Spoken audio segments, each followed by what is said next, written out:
इस्लामाबाद मुज़ाकरात नाकाम नहीं हुए। अमरीकी रवैये की वजह से मुश्किल मरहले में है। हमारे पास अमरीकियों पर एतबार करने का कोई जवाब नहीं। किसी भी डील से पहले तमाम चीजें वाज़ेह होनी चाहिए। मुज़ाकरात और जंग दोनों के लिए तैयार हैं। ईरानी वज़ीर ख़ारजा अब्बास अराग़ची की नई दिल्ली में प्रेस कॉन्फ्रेंस, कहा कि जंगबंदी बरकरार रखना चाहते हैं, अमरीका संजीदगी दिखाए। ईरानी सिर्फ इज्जत की जबान समझते हैं, किसी भी दबाव और कार्रवाई के खिलाफ मुज़ाहिमत करेंगे। अमरीका 40 रोज़ा जंग के बाद अपने मकासद हासिल करने में नाकाम रहा। किसी भी मसले का हल अस्करी तरीके से मुमकिन नहीं। हमने बहुत सी खूनरेज़ जंगों में खुद का दिफा किया। भारत को फैसला करना है कि उसने हमारे साथ कैसा ताल्लुक रखना है। ईरान कभी एटमी हथियार बनाना नहीं चाहता। ईरानी जौहरी प्रोग्राम पुरअमन है। 2015 के मुआहदे का मकसद पुरअमन एटमी प्रोग्राम था। अमरीका ने मुआहदा खत्म करने की कोई वजह नहीं बताई। अपना हुर्मत सिर्फ दुश्मन ममालिक के लिए बंद है। सूरत हाल का जिम्मेदार ईरान नहीं। जारियत खत्म होगी तो सूरत हाल मामूल पर आएगी। ईरान और ओमान मुश्तरका निज़ाम के तहत अपना हुर्मत को संभालेंगे। सलामती कौंसल नाअहली की अलामत बन चुकी है। इसका सबसे बड़ा सबूत अमरीका और इसराइल की जारियत पर सलामती कौंसल की खामोशी है। अक़वाम मुत्तहिदा की सलामती कौंसल में इस्लाहात नागुज़ीर हैं। ब्रिक्स ममालिक अमरीका और इसराइल की मशरिक़ वुस्ता में जंगी जारियत और बैनुल-अक़वामी क़वानीन की खिलाफ वर्जियों की खुलकर मज़म्मत करें।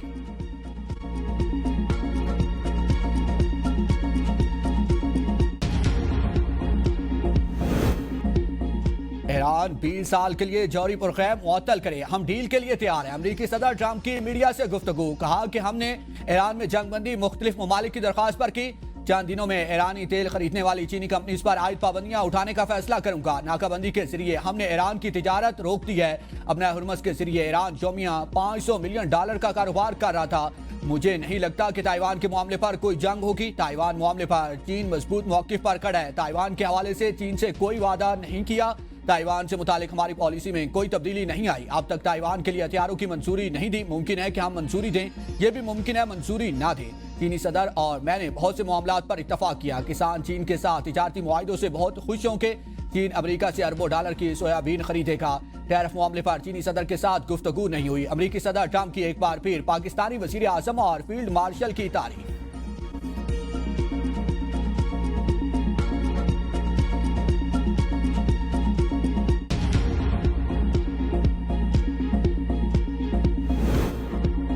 अमरीका ने जंगबंदी के लिए ईरानी शराइत को मुस्तरद कर दिया। ईरान को अमरीका का जवाब मौसूल। गैर मुल्की खबर एजेंसी के मुताबिक ईरानी मुज़ाकराती टीम ने जौहरी मुज़ाकरात शुरू करने से काबिल 5 शराइत रखी थी, जिनमें तमाम मुहाज़ों पर जंग और पाबंदियों का खात्मा, मुजमिद असासों की बहाली शामिल थी। शराइत में जंगी नुकसानात और तबाही का मुआवजा और अपना हुर्मस पर ईरान की खुद मुख्तारी का एतराफ़ भी शामिल था। रिपोर्ट्स के मुताबिक अमरीका ने ईरान की तमाम शराइत को यकसर मुस्तरद कर दिया। ईरान के खिलाफ जंग शुरू नहीं होनी चाहिए थी। जंग का कोई जवाब नहीं। बहरी रास्ते जल्द खुलने चाहिए। चीनी वज़ारत ख़ारजा के मुताबिक फौजी हल आगे बढ़ने का रास्ता नहीं हो सकता। ईरान तनाज़े का हल निकालना अमरीका और ईरान के साथ साथ खित्ते के ममालिक के लिए भी फ़ायदेमंद है। बहरी रास्तों को जल्द से जल्द खोला जाना चाहिए। ईरान तनाज़ा बैनुल-अक़वामी तिजारत और तवानाई की आलमी तरसील पर भी मनफी असर डाल रहा है। दोनों और आलमी रहनुमाओं ने मुलाकात में तहफ़्फ़ुज़ात को मुनासिब अंदाज में हल करने और बैनुल-अक़वामी और इलाकाई अमूर पर राब्ते और ताउन मजबूत बनाने पर इत्तफ़ाक़ किया। नए बजट में 430 अरब टैक्स मुतवक्के। चीनी, सीमेंट, तंबाकू और खाद के शोबों में हुकूमत मतलूबा टैक्स जमा न कर सकी। FPR के 15,268 अरब रुपए टैक्स वसूली का हदफ तजवीज़। पेट्रोलियम लेवी से 1,727 अरब रुपए जमा किए जाने का इम्कान। गैस, टैरिफ और बिजली की कीमतों में इजाफे की तजवीज़ भी ज़ेर गौर। हुकूमत ने IMF को महसूलात में इजाफे और टैक्स चोरी की रोकथाम के लिए मुतादिद यकीन दहानियां करा दी। चीनी, सीमेंट, तंबाकू और खाद के शोबों में 160 अरब रुपए से ज़ायद टैक्स गैप है। FPR टैक्स वसूली बेहतर बनाने के लिए नए निज़ाम बारे IMF को ब्रीफिंग दी। बड़े टैक्स नाहिंदगान की निशानदेही CRM सिस्टम के जरिए की जाएगी। ब्रीफिंग में बताया गया कि FPR ने 431 नए ऑडिटर्स भर्ती किए हैं। मज़ीद 396 ऑफिसर जून तक शामिल किए जाएंगे। सख्त ऑडिट निज़ाम के जरिए 2027 तक 92 अरब रुपए इजाफी आमदन मुतवक्के है। तमाम सेल्स टैक्स दहिंदगान के लिए डिजिटल इन्वेंसिंग लाजमी करार दी गई है।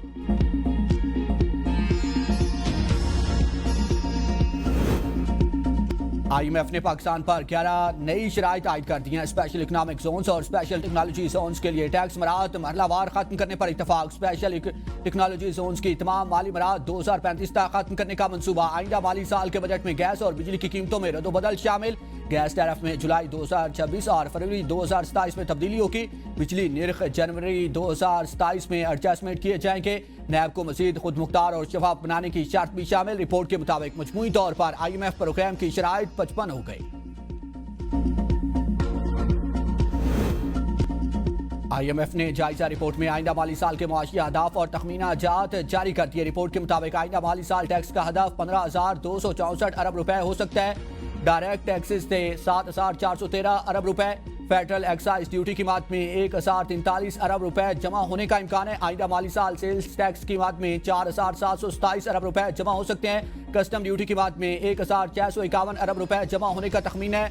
नवा माली साल पेट्रोलियम लेवी का हदफ 1,468 अरब था, लेकिन 1,546 अरब रुपए जमा होने का इम्कान है। आइंदा माली साल पेट्रोलियम डेवलपमेंट लेवी की मात में 1,727 अरब रुपए जमा होने का तखमीन है। नवा माली साल गैस सरचार्ज जमा करने का हदफ 90 अरब रुपए था, लेकिन 134 अरब रुपए जमा होने का इम्कान है। आइंदा माली साल गैस सरचार्ज की मात में 151 अरब रुपए जमा होने का इम्कान है। IMF का पाकिस्तान की मुआशी बहाली का एतराफ। तोसी फंड सहूलत के तहत तीसरी जायजा रिपोर्ट में कहा है कि मुआशी बहाली ने मईशत की बैरूनी झटकों के मुकाबले में मुसाइमत को मजबूत किया। पाकिस्तान ने बेशतर माली अहदाफ पूरे किए, कुछ टैक्स अहदाफ और इस्लाहात मुकम्मल नहीं हो सकी। मईशत के हालात की सिमत वाज़ेह नहीं। ईरान जंग महंगाई पर दबाव डालेगी। जंग मुआशी नमू और अदायगियों को मुतासिर करेगी।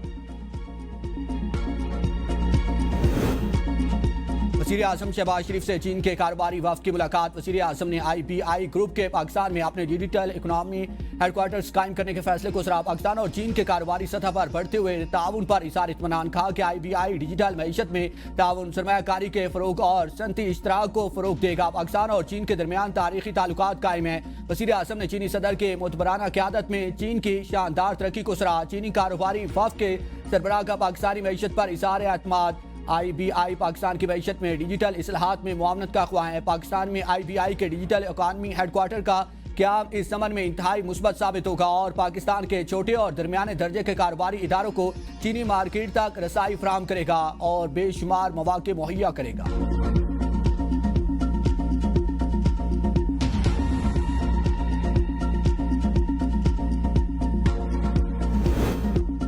मईशत को सहारा देने के लिए पिछले तबकात को कौमी धारे में लाना नागुज़ीर। बलूचिस्तान में सेहत के शोबे में तारीखी पेशरफ्त हो रही है। कोशिश है कि सेहत की सहूलियात अवाम की दहलीज तक पहुँचाई जाए। Chairman Peoples Party Bilawal Bhutto का कोयटा में तकरीब से खिताब।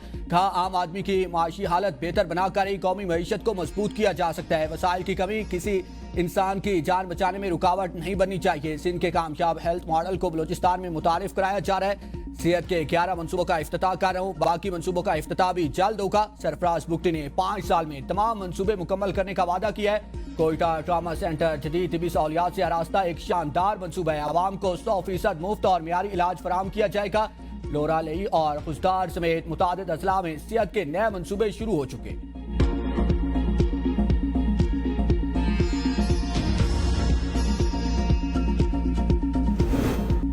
रैकोडेक मंसूबे पर काम करने वाली अमेरिकी कंपनीज के फुल प्रूफ सिक्योरिटी को यकीनी बनाया गया है। पाकिस्तान और अमेरिका के दरमियान बराह रास्त परवाजों का जल्द आगाज चाहते हैं। वज़ीर दाखिला मोहसिन नकवी की अमेरिकी नायब वज़ीर ख़ारजा जनूबी वस्ती एशियाई अमूर पाल कोपर से गुफ्तगू। कहा कि मशरिक़ वस्ता के तनाज़े के देरपा और पुरअमन हल के लिए पुरुमीद हैं। अमेरिकी नायब वज़ीर ख़ारजा ने खित्ते में अमन और इस्तेहकाम के लिए पाकिस्तान के किरदार की तारीफ की। मुलाकात में सिक्योरिटी, इंसदाद दहशतगर्दी और इंसदाद मंशियात के शोबों में इश्तराक कार बढ़ाने पर तबादला किया।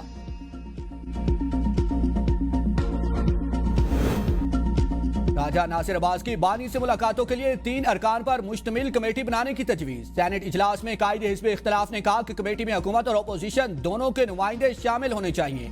कमेटी बानी PTI और दीगर सियासी कैदियों से मुलाकात करे और अपनी रिपोर्ट ऐवान में पेश करे। किसी को हक ना मिलना जुल्म के मुतरादिफ है और जालिम के जुल्म पर राजी रहने वाले भी इसी के जुमरे में आते हैं। सियासी कारकुनों को जेलों में बंद करना मुल्क के मफाद में नहीं, ये अमल खुद अपने पांव पर कुल्हाड़ी मारने के मुतरादिफ है। माजी की कोई गलती आज के गैर कानूनी इकदाम को जवाज नहीं दे सकती। जब मुज़ाकरात की बात की जाती है तो उसे कमजोरी समझा जाता है, जो दुरुस्त नहीं।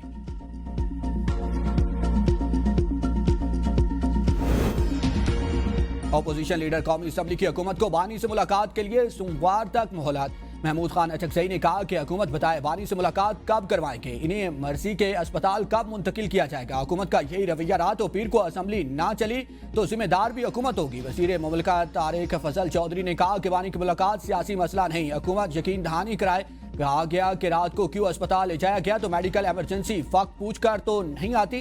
पानी की सेहत से मुतालिक कोई भी मसला हो हुकूमत देख रही है। हम गुज़श्ता रोज अपोजिशन लीडर की वज़ीर आज़म से मुलाकात कराना चाहते थे। बलूचिस्तान के मसाइल पर सरफराज बुख्ती से बात करूंगा, जरूरत पड़ी तो खुद जाऊंगा।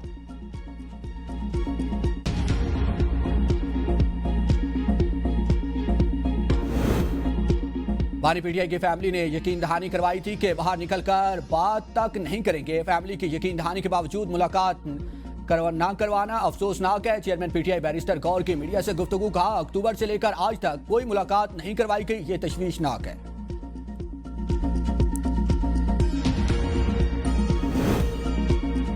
बानी पीटीआई और बुशरा बीबी को बेहतरीन इलाज मुहैया किया जा रहा है। मुशीर वज़ीर आज़म राना सनाउल्लाह का सेनेट में इज़हार ख्याल। कहा, बानी पीटीआई से मुलाकात और सेहत पर बात हुई, कानून में इजाजत नहीं कि इन मुलाकातों को सियासी मकासद के लिए इस्तेमाल करें। कामयाब हो जाए तो वो इनकलाब कहलाता है, नाकाम हो जाए तो गद्दारी कहलाता है। एक जमात बार बार विफाक पर हमला करे, उससे रवैये को बार बार दोहराने से बेहतरी नहीं आती। मुल्क मुखालिफ बयानियां बनाया गया, उसका एक एक सबूत दूंगा।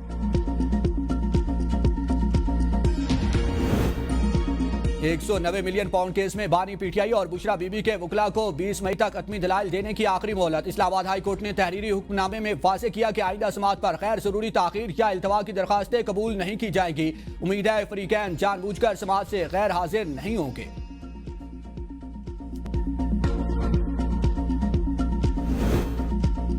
ड्रग क्वीन पिंकी के मोबाइल का फॉरेंसिक कराया। 869 नंबर बरामद हुए, 132 नंबर्स कराची के हैं। इन नंबर्स में से 240 की लोकेशन मिल गई है। एडिशनल आईजी आजाद खान की न्यूज कॉन्फ्रेंस।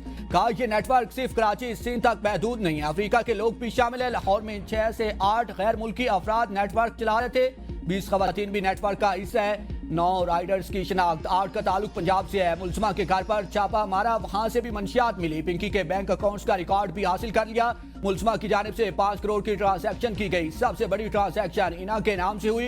पिंकी की गिरफ्तारी के हवाले से गैर जिम्मेदारी पर 3 लोगों को मुअत्तल किया गया। नई तहकीकाती कमेटी बनाई। 12 मई को विफाकी असास इदारे ने इंटेलिजेंस बुनियाद पर ऑपरेशन किया। पिंकी को गिरफ्तार करके 1.5 किलो कोकेन और केमिकल बरामद किया।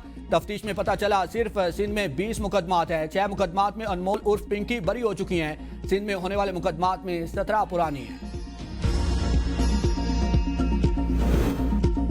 कोकेन क्वीन अनमोल उर्फ पिंकी के खिलाफ एक और मुकदमा दर्ज। मजमूई तादाद 18 होगी। SIO बगदादी का अनमोल उर्फ पिंकी के हमरा अबुल हसन असफानी रोड पर छापा। फ्लैट से कोकेन और दीगर मंशियात बरामद होने वाली मंशियात पिंकी की जानिब से घर में छुपाई गई थी, जो मुख्तलिफ इलाकों में डिलीवर होना थी। मीडिया से गुफ्तगू में वकील ने कहा कि मुलजमा को गैर कानूनी तरीके से गिरफ्तार करके झूठे मुकदमात बनाए गए हैं। मैंने अनमोल के 2 मुकदमात में वकालतनामा जमा करवाया है।